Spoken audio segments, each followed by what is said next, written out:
Real estate is a business that's notorious for people to have this feast or famine. We call it the heartbeat of real estate a little bit. But I always joke because when people are starting off the business, they just want to do a deal. They just want to get a deal done. And then after a couple of years of getting into it, if they do the right activities, they kind of follow, the trainings and things like that, then suddenly it's like, holy crap, I just want a day off. I just want a day off that I don't need to have my phone with me. I can just totally check out, or even a week off, and I just want to spend more time with my family. Burnout in real estate is a very real thing. And we saw this great article that was put out. I forget who put it out. Gosh, Anne-Marie sent it to us. Ammo, if you could post up or copy and paste that thing you talked about how tired realtors are right now. But I mean, last year, like, you guys literally went through thinking there was going to be no income, no one was ever going to buy a house ever again, to all of a sudden, you're crazy in June and July and you're out there doing it, but you're unsure how to do it and you're trying to modify your business. And then coming into this year, there's been no break either. But you can't travel anywhere, you can't get away, your kids are at home, you're playing double duty as realtor and homeschooler, and it's been crazy. And I know there's a lot of people on the verge of burnout right now. Now, what we're going to talk about today about having life is important from the standpoint that you need to still be doing the real estate activities to create make sure the business comes in, because you need to have an income. But the flip side of that too is that you need to make sure that you are taking the time today to create space for yourself tomorrow. It's going to take a little upfront investment of time to put some of these systems in place, to hire some people. We're going to talk about what that looks like, but to make sure that you are positioning yourself to do this. And the key thing here is you can't do everything yourself. Just get that out of your head. You can't do everything yourself. Systems won't save you. Technology will not save you. You need to make sure that you are starting to offload some of the tasks that pay you less amount of money per hour, basically. We're going to take you two different approaches on this. So what I want to do is, Addie, you can take us to my computer here. So selling a ton of real estate and still having a life. I want to start with a very simple concept that was taught in Ninja, and then I want to give you sort of a global business perspective on this. So Ninja has this simple thing called Pie Time. And what Pie Time is that Pi is obviously an acronym, and Pie Time, P stands for productive time. So this is sort of that A-rated time, A quality, the highest income per hour time. And this is anything that involves you with the client and there's a potential for a contract. So you, a client, a potential contract. You're doing showings, you're doing listing appointments, you're about to negotiate something. This is the highest per hour time, according to Ninja, that you can be doing in your business. So you want to make sure that that is something that you are focusing on. If you could do this every day, all day, you would have a much bigger business than you have now. But the key is there's things you need to do in addition to that. So the next one is I time, and that is the indirectly productive time. So this is anything you're doing to create P time. This is your flow activities. This is the activities of contacting people. Those 50 live face-to-face or voice-to-voice interviews. This is the 2 real estate reviews a week, or 3, depending on what you want to do. This is your marketing programs. This is the mail outs you're doing, your newsletters. That's everything that creates P time. And then the last thing is everything else. The E is everything else. You see, so this is the paperwork. This is doing your listing marketing, booking the home inspections and things like that, attending home inspections. Typically, realtors spend 60% of their time in E time. And this is often is the reason why realtors lead to burnout. It's not the high energy time when they're with clients necessarily. This is the time where you're trying to get everything else done. It seems like you're not being productive and you're just spinning your tires on a bunch of other tasks. So this is often what leads to burnout and something we want to do. So ask yourself, and Ninja has like a chart, in a given day or a week, how many hours are you spending in P time, I time, and E time? Okay, that's one approach. I want to give you a different concept now, which is called, or related to what I call frames of action. I didn't make this up, by the way. I got this from, I think it was a Leadership Calgary program. I'm not sure exactly the source of this, but This is used in the military, and this is what frames of action look like. So in the military, they have different hierarchies of authority, and as a result, hierarchies of responsibility. So the lowest level is tactical. So these are the privates on the ground, the people pulling the trigger in the trenches, driving, flying the planes, flying the drones, things like that. The Navy SEALs on the ground. These are the tactical people in the trenches. The next level would be like I don't even know, like the sergeant, lieutenants. I don't know what the exact hierarchy of the military is. I have it written down somewhere, but I don't have it right now. But operational is the next piece. These are the people that are planning out the missions. So coming down from the general or the president, they say, we need to take out this warehouse. Then it goes down to the next level, the operational part, where they say, okay, how are we going to implement this mission? Okay, John, you're going to go over here. You're going to flank the right side. We're going to do this method. And they plan the actual missions. Now, on the strategic side of things, the big picture, these are the people that are deciding how they're going to win the war overall. They say we need to cut off the supply lines. We need to target these different fronts and move our troops and army from there. And that's the strategic side. That's like the president, the secretary of defense, the generals in the army who are creating all the orders down. They're creating that series of missions, and then operationally you determine what's going to be done in the missions, and then tacticals implement the missions. As far as your real estate business goes, let's take a look at this. And this is important because the income that each person makes increases as you get wider out, and their perspective is larger. Are they operating at that runway level, or are they operating at 20,000 feet, or are they operating at 50,000 feet? And that, the president and the secretary of defense is going to make more than the lieutenants, who are going to make more than the privates that are out there pulling the trigger. That's just the way that it works. And in real estate, it's no different. So the goal here, in terms of your business, is you want to be able to spend as much time on the broader perspective tasks, but the key is that the trenches still have to be covered. So you have to work from the inside out, make sure that everything is covered from the tactical side, and then you get to work on the operational, then you get to work on the strategic as you are making sure that the lower levels are covered. So here's the way it relates to real estate. Here's some high value strategic tasks. You're determining your business direction and focus. So it's like, where do I want to farm an area? Do I want to, do those various types of things? What do I want to be known as? And that actually ties into determining brand and goals of our operation system. So determining our brand is one thing. It's like, what do I want to be known for out there? What's the feel of the messaging that I want? The goals of our operational systems. It's like, I want to make sure that clients have a very fun experience with me when I'm out with them. I want to make sure that I'm seen as a marketing expert. I want to make sure that the feel that I'm giving people in our marketing is that luxury feel, or it's like a very approachable, family-friendly feel, either or. But this is very high-level strategic stuff.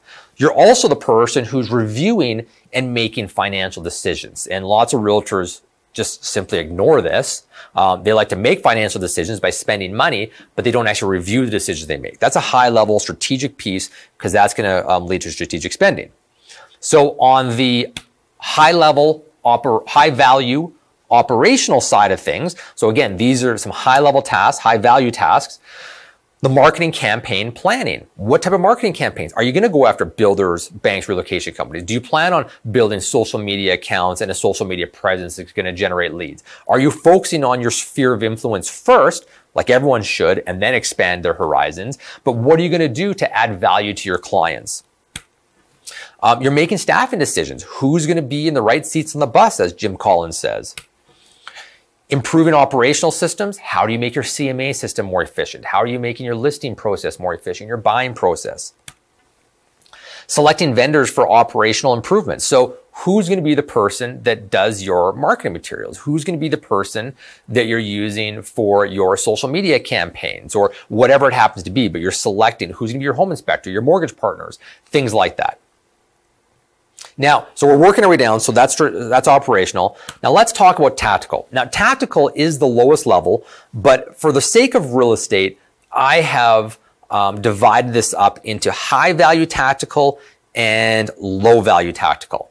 And the reason I did this is because realtors have a tough time wrapping their heads around this concept. And most realtors don't have a business big enough that they're not in the trenches anymore. But that is a possibility. We've seen it been done. So high value tactical, you're working with listings. So listings produce other opportunities, gives you marketing activity. This is why often we see teams be created. You have where the team lead in the start takes all the listings and then they hire buyer's agents. Listings give so many other residual opportunities. Plus you can systematize listings very, very well. You can delegate out a whole bunch of tasks. So listings is a very high value per hour task. Writing and negotiating contracts. So working direct with the client to put pen to paper. Implementing direct to client lead generation. So this would be those 50 live interactions. You're not working on your mail out. You're working on actually talking to people, actually networking, actually getting out there and doing that task that can put you in face-to-face or voice-to-voice with a client. Plus, as a licensed individual, there's certain tasks that only you can do. Working with buyers, I added this to this, but it's actually a medium value tactical. So it's not as high value because you can actually have a buyer's agent take a percentage. And even when your seller is sold and they're looking for their new place, you can be working with other tasks while your buyer's agent is out, shuttling them around, doing showings, things like that. You can get involved in the negotiation, be involved in the process, but they're the one doing the heavy labor in order to show the buyers around. It's still higher than low value because you actually have a client who is going to buy a house, which can lead to a profitable commission. But for the most part, it's not as high value as working with listings. And as far as low value tactical, so low value tactical, this is the items that you need to get delegated off your plate. So when you get this off, Addie, if you can just cover me for 1 second. Here's the key. I got to make a point, which is why you got to see me on the screen. You don't start delegating out lower value activities until your target amount of hours you're going to work in a week are full. So if you're full with high value activities, working at 40 hours a week or 50, 60 hours a week, whatever you want, try to take 1 day a week off at least. And then, maybe 3 weeks off a year as well, whatever you do. But once your time is full, then you have to start delegating off the lower value tasks. And that's what we're going to finish up with here, is talking about lower value tactical tasks. But if you have no clients to work with, or you just have a couple clients to work with, yes. Should you be hiring an assistant? Absolutely not. That's ridiculous. If your time though is filled up with lead generation, you got a few transactions on the go, and you have no more time for anything else, or you only have a little bit of time, then you'll be selective with what you get out there. But if your time is divided up between lead generation and with clients all the time, you need to be delegating out the most of your stuff. And the last piece is that if your time is 100% based off of clients, then you need to make sure that your lead generation is delegated out, because if you are giving up and you are foregoing lead generation, you're going to have a massive problem in the future, because your business will eventually come back down because you have no new people to work with. Okay, so you need to make sure lead generation is always taken care of. But in terms of what you work on, that is up for, that is going to be dependent on your current level of business. But everyone can start even delegating out small pieces of stuff. We'll talk about that now. Okay, so low value tactical stuff. Thank you, Addie. Low value tactical items. We're talking about paperwork, creating marketing materials, deal logistics, booking inspections, ordering condo docs, things like that. Sending docs over to lawyers. We send them over in our conveyance department, but that initial introduction with your client in the law firm. Listings marketing prep, feature sheets, ordering signs, all things like that. Postcards, administration-based emails and calls, just following up, doing logistical items. The admin side of marketing campaigns, i.e. mailouts, putting together lists in MailChimp to send out your newsletter, things like that. All of that stuff is super low value. Why is it low value? Because anybody can do it, okay? You can have it or anybody with a little bit of expertise can go in and do it. So as far as delegating out the low value tactical stuff, ignore the headline. This is supposed to say the delegate out. This is the part where you go in. I'm going to end show here, and I'm going to fix this slide while I'm talking to you guys because this is this important. Whoops. Uh-oh, I lost my cursor. And now I can't restart my show.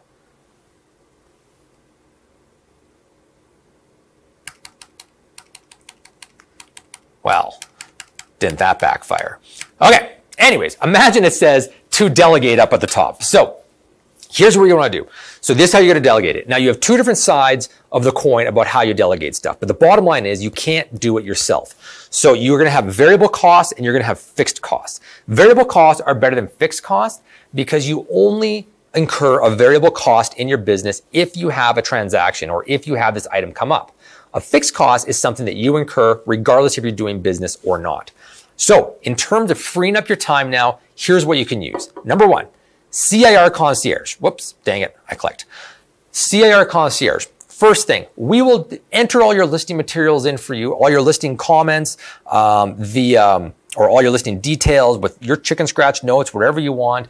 Get them in there, book your showings, connect with, book your photography, set up your stager, set up your, gosh, why am I losing my train of thought here? Regardless, we'll get the listing put up for you to make sure that it's all handled so you don't need to worry about it, okay? And we even connect with the clients between your vendors and your client in order to do it. It's $65 for one listing. You don't incur at $65 a month or something like that. It's whenever you have a listing, you're done. It's a variable cost. The next thing that you can use is contract professionals. So this is things like, you would, instead of doing your own photographer, you could hire a photography company to do your listing photos, which obviously recommend hire a professional to do that. You can have anybody come in, a measurement company. That's the one. From the listing concierge, we'll book your measurement company if you want. And it's your company, not the one we choose. You choose the one. So you can contract professionals out to do your measurements for you. So you're not trying to calculate RMS and things like that. That's an idea of how you free up some of the time. You get rid of those lower value tactical tasks. Another thing you can hire is specialized companies, social media companies, marketing companies, virtual assistants. You can have a virtual assistant who creates your marketing materials for your Instagram posts, or well, I'll talk about that on the technology side. But the social media side, you can have somebody that does up some of your basic posts whenever you get a new listing, things like that. You still need to be the person that engages. Virtual assistants, though, can manage your database, prepare your contracts, and send them back and forth to clients, make changes for you, add the person in, order condo docs for you. They can do a bunch of this stuff, especially someone who's highly trained and has real estate experience. You're going to pay a bit more, but they can do all these tasks for you. Another thing you can do is have another realtor take on these tasks. Another realtor is a great thing, someone that might be newer or doesn't have as much business on the go right now or might be slowing down their career and they want something a little bit more stable. They can now take on doing showings for you, preparing contracts for you, things like that. Get a proper agreement done up and they can become a licensed assistant for you whenever it's needed. And they're already trained up. Now that's variable cost. Love variable cost because as you grow, you can add people in to take off lower value tasks as needed. As you get busier, you can look at some of the fixed costs. Now, not necessarily as you get busier, but technology is another way to offload some of those lower value tasks. So instead of creating your marketing materials or for Instagram or things like that, use CIR's My Marketing. For just over $300, we'll go in and create an entire custom set of My Marketing materials for you one time, and now your brand is inserted into them, and it just rinses and repeats for every single listing, every single sale you get, so you no longer need to have that being done.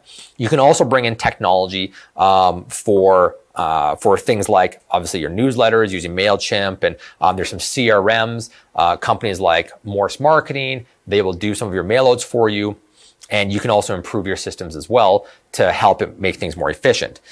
The last ones that I want to talk about very briefly are just either you can also hire a part-time or a full-time administrator. I caution you on this until you have enough work to keep somebody completely busy all the time, even if there was a 20% decline in the amount of business you had, because you still keep this person busy, then it's the time to hire on a part-time or full-time administrator. And I recommend you start with a part-time to learn to delegate some tasks, because delegating is an art.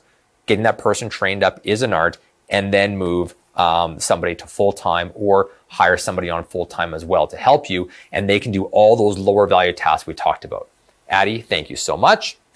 So in summary to all of this, once you decide in your business that you need to create some more free time for yourself, take a look back at this and say, what are these lower value tasks that I don't need to be doing anymore? Or what are these high value tasks that I need to be doing more of because it's going to create a bigger value in my business?